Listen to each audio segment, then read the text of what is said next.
We've been talking about Baltimore Uprising, Baltimore protests, Baltimore riots. Yeah, it's all separate things, feels like. It's all separate things, but it's very real for everyone today. Shawnee, you've been in the background all day. Yeah, man. You have something you would like to share. Which side of this are you on, or are you caught in the middle like myself? I mean, I'm always a little divided because I have some common sense. But I understand the people who are rioting. You know, I learned a long time ago, or heard a long time ago, and I believe it. Hurt people, and misery loves company.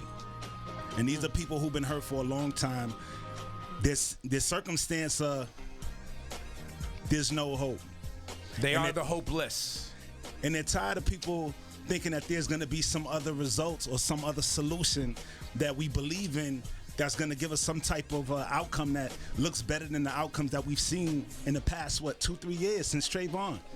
Longer than that, but recently it's just been a lot. And it's been compounded and sensationalized, and it's in the media, and it's real. And these are things that we've known that have happened in neighborhoods for a long time. Now with cell phones and social media, when things happen in neighborhoods, we're able to share what's happening. We've heard about it in music. We've heard about it in our communities for a long time. It's not new. The tough part for me is, and the reason I said I was in the middle is, I believe that there was an opportunity in this Freddie Gray situation to really hold police accountable. And most people say, well, they're not going to be held accountable. There's not going to be any justice. There's not going to be any I don't believe it either. And you would have people who are hopeful, who see this type of behavior and go, yeah, nah, F those cops. But now with what's happening and the behavior, now people begin to feel for the cops and side with the cops. So in a moment where you had an incident that allowed us to highlight some a-holes in the Baltimore Police Department has now been washed away by the behavior that's taken. And that's why I'm caught in the middle, because I understand when you're hopeless, you're not operating from a place of tomorrow being a better day. Right. When you're hopeful, you are the peaceful protesters. Those are the people who want to work hard and want to. But there's a segment of our population that's growing and growing with the haves and have-nots and the economic situation that we see in America of people who are hopeless. So when you talk to them about, yo, but what are you going to do tomorrow? There was no tomorrow. Right. What are you talking about? What are you talking? Why are you talking to me about tomorrow? So I see both sides. Yeah, because you can't keep slapping people in the face. But that's the setup. That's the trap. It's the setup. The trap for the hopeless is the fact that you don't feel like there's a tomorrow, so they got you. They got you. Because you've already signed up for the the prison industrial complex. Right. You've already signed up to be a part of the system. You've already signed up for them to make money off your back without you making money yourself. Right. You know what I'm saying? Because they've made you feel hopeless. You've given up, so they're like, oh, we got something for you to do. But so they're going to keep doing it. And if you keep on showing the same type of results, there's going to keep being some type of destruction. Because this is what it comes from. The clip that we saw of the mother catching her son out there, beating her son. If you haven't seen on Facebook, there's a mom that runs up on her son. She sees him protesting. She starts smacking him up. What are you doing? What are you doing? Snatches the mask off him, and that's the end of the video. Right. And it seems like she's doing the right thing by bringing him in the house that way. However, he was taught that if you do this again, I'm going to beat you down.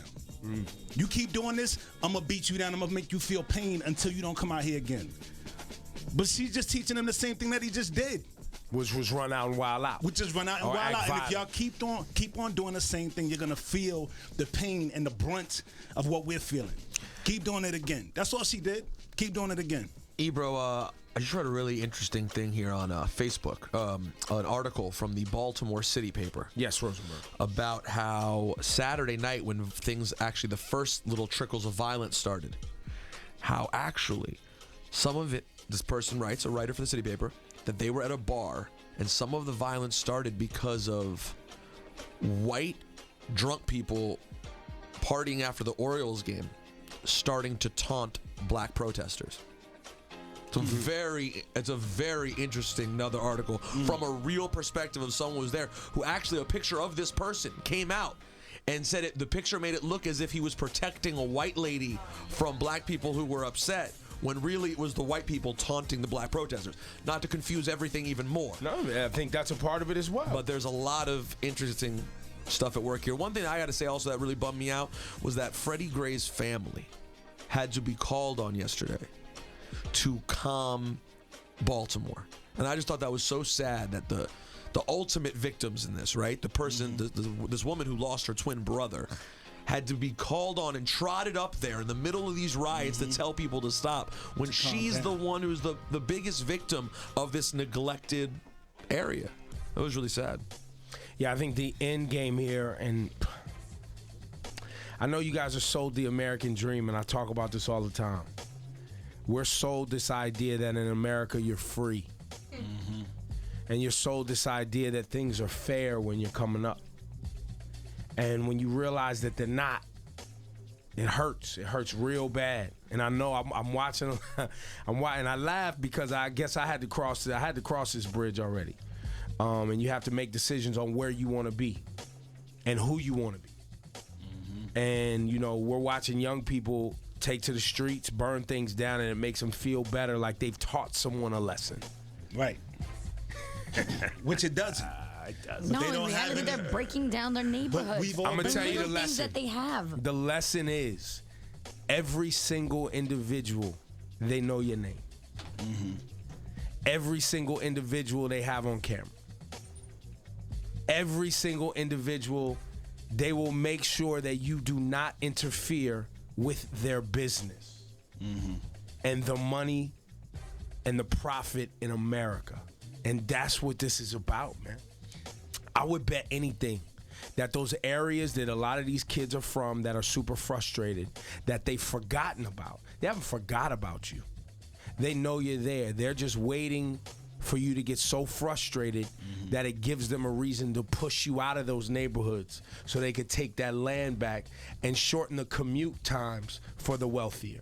The last several years, I've known many people who moved to Baltimore into neighborhoods you would never think of moving to, and I'm talking about have bought beautiful apartments for $120,000. And that's what's happening in Baltimore. Same thing is going to be happening, or is happening in Detroit. Remember, they turned the people's water off in Detroit. The city of Detroit turned people's water off. People who are on government assistance that didn't have jobs, they turned their water off. Did you see the story here? My people, some Jewish landlords who were, not that that matters, but landlords are often nasty regardless. I just have to be honest and point out when my own people are doing something crazy. But yeah, they're running people out by taking people's dishwashers out of their apartment, taking out their stoves, doing everything they can to force them to move. To force them to move out. Where? Move where? They don't care. And that's the problem. We don't know. No. How long you gonna back an animal into a corner, Fam, before they start reacting? and that's what's happening. But I'm saying you just gonna wait till it explodes. Or they gonna roll them If you don't tanks have a in. solution. They're gonna roll them tanks in, and y'all gonna see what it looks like on TV, like we've seen a couple of Ebro, times. what would you It's gonna keep suggest? So happening. what Johnny's Right, so saying, what's the solution? What's the solution? Fam, I You just don't gonna know, keep running man. us out the hood? Yes. And go where? Yes, they don't To the care, bro. prisons. Yes, they got walled things for that. That they There's gonna be a riot in the prison. Okay, well, so be it, and they'll And start it's gonna capping keep being those people. casualties of war. Yes, yes. Until something moves. Until something moves. So Ebro, what is your? So the your- risk gonna win. You know No, that. so Ebro's ultimate But people gonna suggestion. die. No, Ebro's ultimate suggestion is the only thing. This is where Ebro sounds like a bit of a Republican, but I understand what he's saying. His ultimate solution is no one's going to do anything for you, so you might as well just get your ish together and do whatever you can for yourself, because that's the If only you sitting solution around you in the have. United States waiting for a handout, it's not coming. They lied to you several times. That's the reality. 40 acres and a mule, you never got that. It's not coming. Keep working on it if you want. It's not coming. And that's ultimately where Ebro goes with this. I I understand. just want to know what do you suggest we do then? Because with all I the suggest you negativity, take your education seriously and figure out how you gonna compete. That's a long term. Yes, it is. And guess Which what? is And guess great. what wealth is? Having wealth is long term. Not all of that's great, but when they kill another John tomorrow, Yep. we want results. Okay, well, And the What, results what, might have to Ebro? come out of somebody's window. What? and if you think results is a broken window, I mean, then it's not. But this is where we come from. And that's a problem too. But I'm just saying, this is the reality. Most of us grew up in a house where Stop keep believing. What are you doing, Shawnee? But Shawnee, what do you do? He went and I'm bought doing himself a something house for his different. family. Absolutely. And But worked. listen, You married a good girl. Y'all got a house. we got a y'all house, got we jobs. got cars, There you all that. go. I'm taking care of my kids, That's all that right. good stuff. That's right. However, I'm not. You're not the full disenfranchised. I'm not everybody. No, I'm you're not not. everybody. Shawnee, I'm You not made a everybody. conscious choice, though. You made a choice. Shawnee, we all could have been, All of us. and we made conscious decisions Not to do made something conscious, else. But look, there's Rosemary, a yeah, ton we're of not people talking on to the you. TV right now that are taking other measures into their own hands. Okay. We're talking about those Okay. people, not All me. right. You know, but and I understand it. Oh, It's not good. I think we Not all talking agree. about it. We Understand all it. understand I think we it. all understand it. It's just what are you going I just wanted that to soak in on y'all because it is a frustrating situation, and this won't be the last time we see this. No. It won't be the last time. It just won't. And I got to tell you, and again, these riots are only partially Freddie Gray related. Right. These are mostly just That was just a match. It's a match, and so the fact is, I think the cops are going to get prosecuted in Freddie Gray. I think it will go the way people hope it goes. I don't think that's what it's about. It's about people who are disenfranchised and have been ignored for 40 years. I feel like they started rioting because they're like, if you don't prosecute, this is going to happen again. Okay. I don't Or know. worse. I don't know if the 14-year-olds who planned the purge after. I don't know if they cared Kinda. about that. I mean, I give them a little bit of credit. No, I don't know. I just don't know. either. I don't know either.